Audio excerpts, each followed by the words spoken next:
Blanca, ¿cómo estás? Muchísimas gracias por recibirnos. ¿Cómo estás viendo la situación que está viviendo en este momento particular Venezuela? Ya que hemos visto a nivel internacional que hay una etapa de diario por día, casi, sobre la situación de Venezuela, y hay un cambio de momento político en el continente en estos últimos 2 años. Para poder analizar este momento tenemos que ver el contexto. Esta ha sido como una larga coyuntura, ¿no? Después de la partida física del comandante Chávez, hubo una arremetida intensa imperialista por lo que creía era el final del proceso revolucionario en nuestro país. Venezuela tuvo que pasar a este momento, en 17 años, 20 procesos electorales, en medio de todo lo que es la dinámica electoral de la democracia burguesa, en medio de escenarios complejos como golpes de Estado, guarimbas, boicots, sabotajes, guerras económicas. Entonces, el presidente Chávez entendía que la única forma de llegar al punto de no retorno, de irreversibilidad, era la transformación radical del Estado y era el planteamiento del Estado comunal. En 20 de octubre del 2012, luego de la victoria, es la propuesta del presidente: vamos a la construcción del Estado comunal, y era el golpe de timón. La enfermedad arrecia con mucha fuerza, sobre todo porque esa última fase de la campaña, que fue la de Sabaneta Miraflores, exigió una demanda física del comandante muy intensa. Y bueno, reaparece la enfermedad.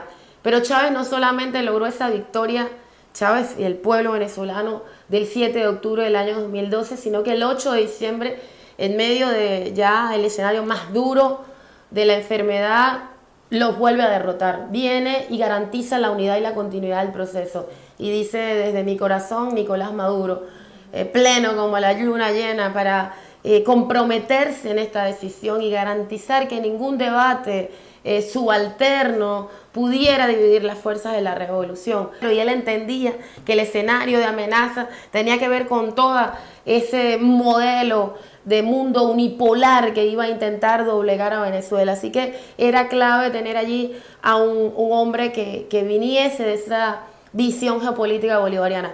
Pero no solamente eso, sabía además que era un hombre con una formación de izquierda profunda, un hombre que estuvo al frente de la lucha de los trabajadores, líder sindical, por lo cual su conciencia de clase también estaba muy clara y no iba a generarse dudas al respecto. ¿Cuál es el escenario que se abre? Inmediatamente el desconocimiento del resultado electoral. Tenemos una victoria y ellos se lanzan a la calle. Pensaron que no íbamos a tener la posibilidad de mantener el gobierno, que se iba a pactar ante las amenazas. Y ahí, pues obviamente, se mantuvo la unidad. El comandante presidente obrero, Nicolás Maduro, logró no caer en la provocación de la violencia en la calle y generar el control, sobre todo, de los espacios territoriales para que no pudieran avanzar en su agenda de guerra de perros para una intervención. Logramos enfrentar eso y vamos a un nuevo proceso electoral. Las elecciones municipales, alcaldías, ahí otra vez la salida, plebiscito, Maduro vete ya.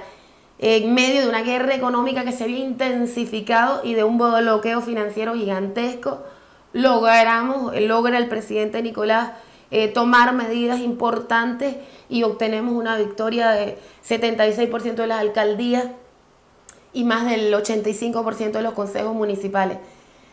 Tenemos esa victoria el 8 de diciembre del 2013 y el presidente llama al diálogo, entiende la necesidad de preservar la paz ante esta agenda de crear guerra para propiciar intervención. En enero arrancaron con la agenda de la violencia y comenzó la guarimba, que sometió al país a más de 6 meses de violencia callejera, de boicot, de saboteo también económico y sobre todo la presencia de mercenarios, de paramilitares en el territorio. Daños patrimoniales, daños económicos y daños físicos, daños a los derechos de nuestro pueblo. Más de 800 personas heridas, 43 personas asesinadas. Esto tenía además como intención lograr montar el expediente internacional contra Venezuela.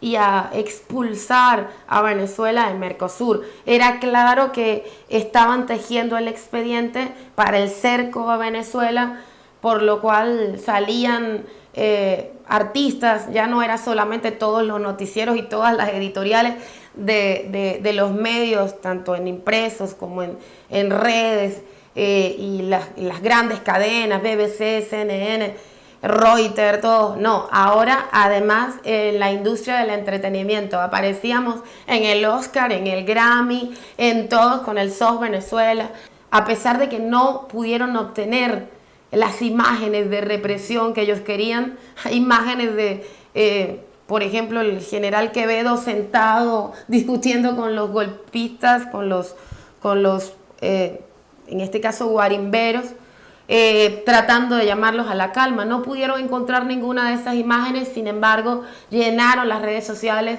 de imágenes que salían de Chile, de Siria, de el País Vasco, de brutalidades y torturas contra el pueblo, pero todas eran fotos de otros países. Sin embargo, la marca era Venezuela.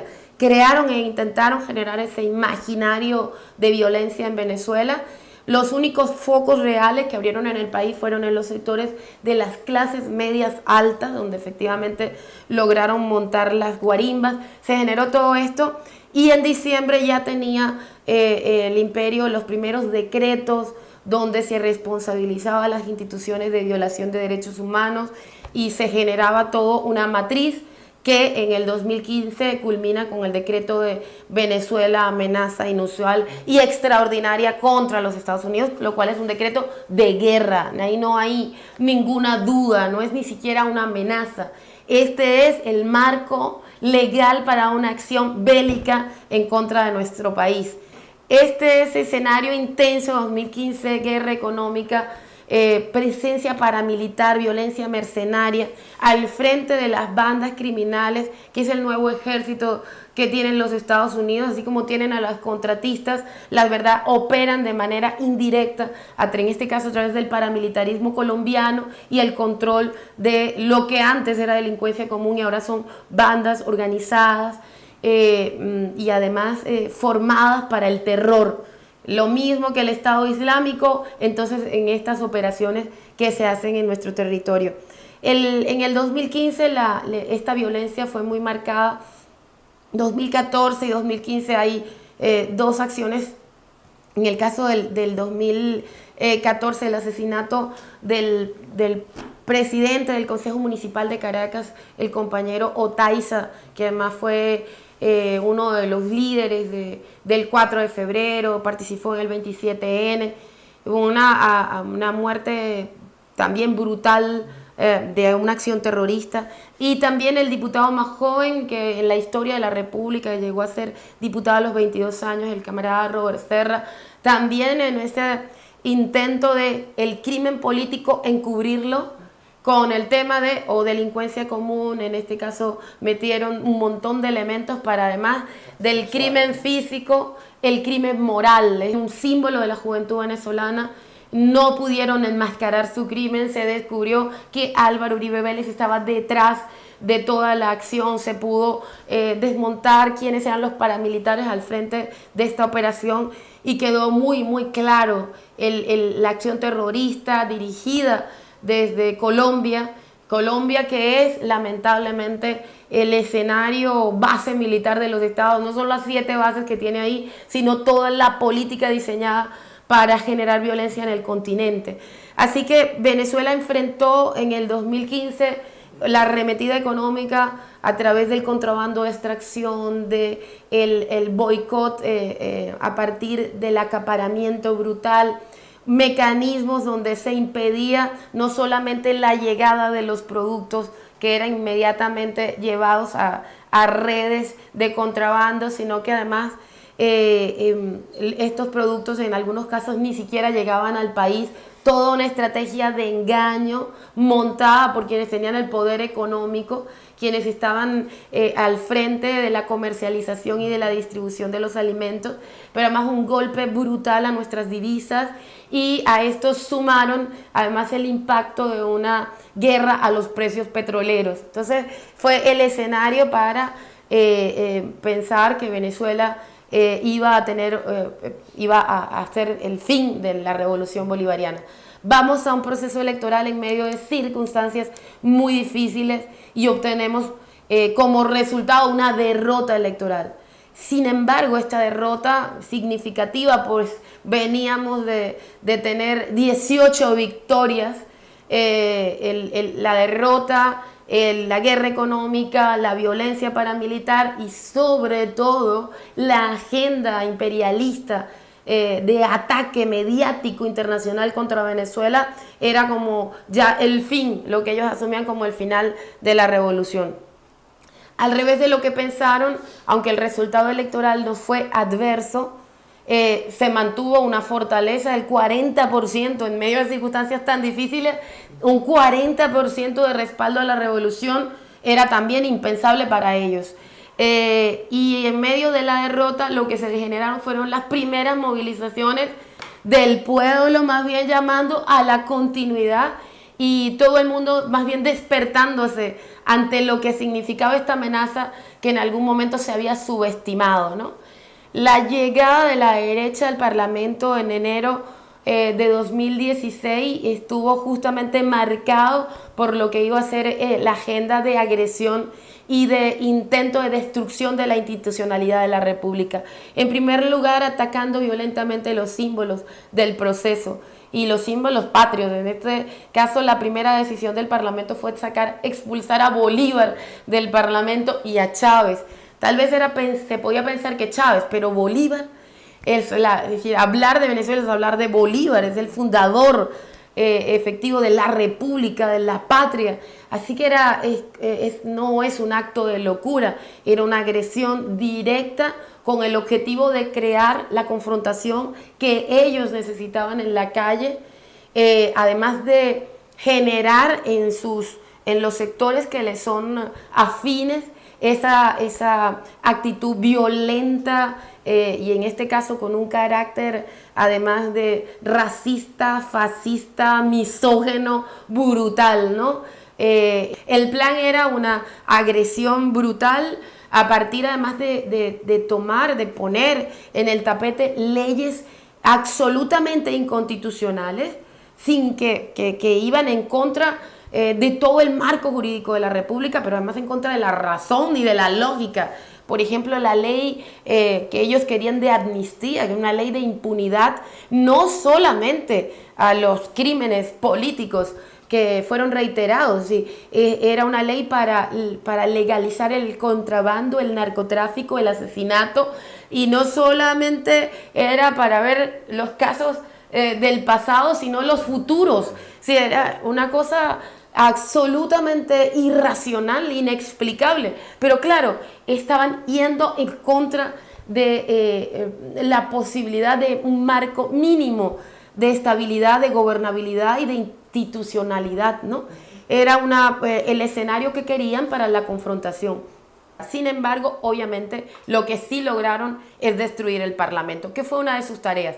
En vez de utilizar el Parlamento como plataforma para presentar su proyecto político y su proyecto de país y generar el escenario para una competencia electoral, se encargaron de destrozar el Parlamento, tomando decisiones tremendamente inconstitucionales, juramentando ciudadanos que no tenían la posibilidad de ser diputados, para que las leyes que emite el Parlamento no puedan ser de ninguna manera aceptadas por los otros poderes, porque ellos están en una posición de absoluta inconstitucionalidad.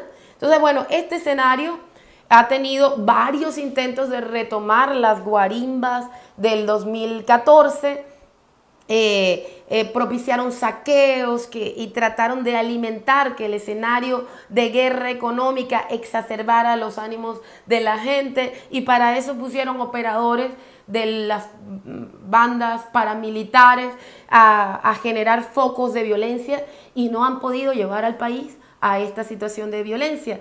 No es solamente la operación en este caso de la guerra económica, de la violencia paramilitar, sino también que nuestro Estado es el Estado burgués.